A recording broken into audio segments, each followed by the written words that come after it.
All right, so I'm sitting behind my set, as you can see. I've been recording tracks for the new Hendrickson Frigon Project album, Liberty. And I've pretty much finished the drum tracks on the trusty little Zoom 8 over here. I don't know if you can see it. H8, the Zoom H8. And I've gotten a few requests, not a lot, but I get a few that say, can you do another video? I've done 14. Can you do another one that shows this subject? Because we're having a difficult time sharing with people and convincing them otherwise. Well, I tell people, look, the subject is what it is, the history is what it is, the influence of the history and the players that have hyped up drum shells for a few decades now. It's there, it's taken root. You got to choose your battles. I'm sharing the information, and what I want to do right now, I thought, okay, I can add this. So here you see a couple of 6s, a couple of 8s, 10, 12, 13, 14, 16, 18, 20, 24-inch kick. All of these drums are not the same. I did the last video and showed all the 10-inch toms, right? The mongrel set. You'd think that would convince people. It just sounds like a drum set with everything in pitch, but none of the shells are the same. They're all different materials, dimensions, and everything. Well, here's a set that has different shells. I won't tell you which ones. Let's see if you can pick them out, right? But they all have maple hoops on them. So that much they have in common. And they all have single-ply clear heads on top and some Evans black Rezos on the bottom. So that they have all that stuff in common, those elements. But the shells are not the same. Now, you know, I've mentioned how I do my shells. In this case, because of the lugs, they're 4x6 instead of 3x6. 4x8, 5x10, 6x12, etc. Right? Half depth of the diameter of the shell. And I like that feel, and I like the sound. You'll hear it in a second from behind. Now, see if you can tell which drums are not the same. Most of them are 10-ply maple. Not all of them. They're not even all maple. So let's see if you can figure it out. I'm going to stand up here, and I'm going to lower the mics lest I kill the camera. You are in what I have begun to call the coffin for this recording project, as my voice goes down as I turn the mic down. Because the room is lined with blankets, there's pillows all over the place, it's crazy. All right. And it gets really warm and congested in here. The windows are blocked off. So I call it the coffin. It has not been a pleasant experience. All right, so I'm going to sit down here, mess around a little bit, see what you can tell.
Put the mic up so you can hear me. Testing. Can't see it. Oh, to get old and need readers. Like right about there. Testing. Okay. So, could you tell which of these drums are not 10-ply maple? Now, the bass drum hardly matters because in today's recording, as you can see, I don't know if you can see, I made a short tent out there to isolate everything else from the kick drum mic, right? And it's got a couple of cymbal stands with a big heavy blanket, rugs, towels, whole bunch of stuff covering that section. And the bass drum, I've got all kinds of gel stickers on it. Gary likes more of a punchy. The drum is so muffled, I can't feel it, let alone hear it. When I've got my ear monitors in to listen to the music, I can hardly feel it. It's so dead. Ugh. But that's the popular sound that people want to hear. And that drum is not a 10-ply maple bass drum. No. That is a, let's see, 25-year-old or thereabouts old Saturn bass drum that I picked up in a drum shop in Vermont, as I recall. Guy had a drum shop at his house. And he had that bass drum sitting there. It's a 24. It was a 16 by 24. I cut it down to a 12 by 24. And it's an old Mapex Saturn bass drum. It's got a maple liner on the inside, but the shell is, I don't know what it is. But I know it's not maple. It's fairly thick, too. It's almost half-inch thick. They're about 7/16. The 20-inch is not a maple drum. This is a Premier bass drum, 14 by 20 bass drum that I cut down to a 10. And this particular shell is a liner of birch, and I don't remember, it had a wrap on it oh no, it didn't. It had a gold sort of stain. That's right. Yeah, it had kind of a natural gold sort of stain on it before I covered it. I had my veneer on it. So, and now I've got the leather on all the drums. So this one is not a maple drum, and nor is it a 10-ply. Now, I couldn't even tell you which one of these 6-inch toms is not a maple tom. It's not. Now, neither of them are 10-ply. I think from Keller at the time when I got them, you could only get 8-ply in a 6-inch. All right. But this one, well, I couldn't even tell you. I think it's this one here. I'm going to guess that's the maple. I can tell by the bearing edge. This is either a Premier or Gretsch tom, 8-inch tom that I picked up used at a drum shop in Maine many years ago. And it is some kind of a composite substance. I don't even remember what it is. It's not one of the top lines that Premier or Gretsch puts out. And so it may have a maple liner, it may have a birch liner, I don't remember.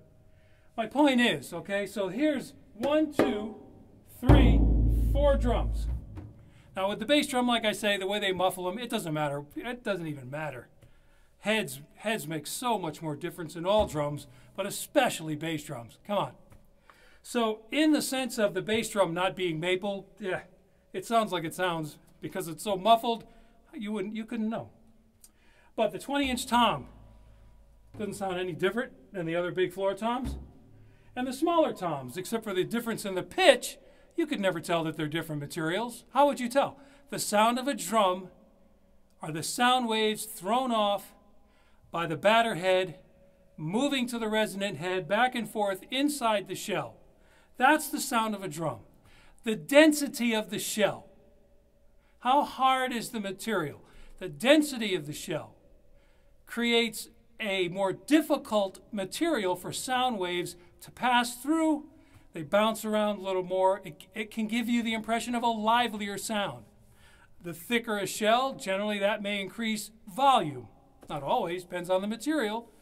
But a thicker shell will generally increase volume. You remember the Pearl drums, I think Sonor, other companies, they all went half-inch for a while there. And this was the stadium drum set, as though you could fill a stadium with the sound of an acoustic drum set without mics and a PA. Come on. But that's how they, you know, they like to, this is the big Coliseum drum set, half-inch shells. Well, thicker shells will tend to increase volume. But look, this will be the 15th video. I don't know what else I could do, okay? I know I'm not going to change the industry. You could. The more people that say, you know what, I'm not going to buy the bull anymore. I'm not going to do this. And the more people that say, you know, stop. Then maybe the companies will listen and go back to the way they used to be. I mentioned this in, I think I mentioned it in one of the blogs I did a few weeks ago on my website, and in the thought page, op-ed page. I mentioned going to the Pearl website. Did I mention this in the last video? I don't think I did. So I'll mention it now. You do it. Go to the Pearl website and go to the page with all their catalogs, all the way back to 1965 or something like that. Look at the catalogs and see what they say about drum shells. Next to nothing. And watch it increase. By the time you get into the late 80s, early 90s, by the time you get to the end of the 1990s, and I stopped at that point, you are going to see such a massive marketing change in shells. Why? There's a reason. And I think it's the 1998 or 99 catalog. You may have to look. 14 pages of information on shell. Beautiful pictures and whatnot. So different than all the preceding years. Why?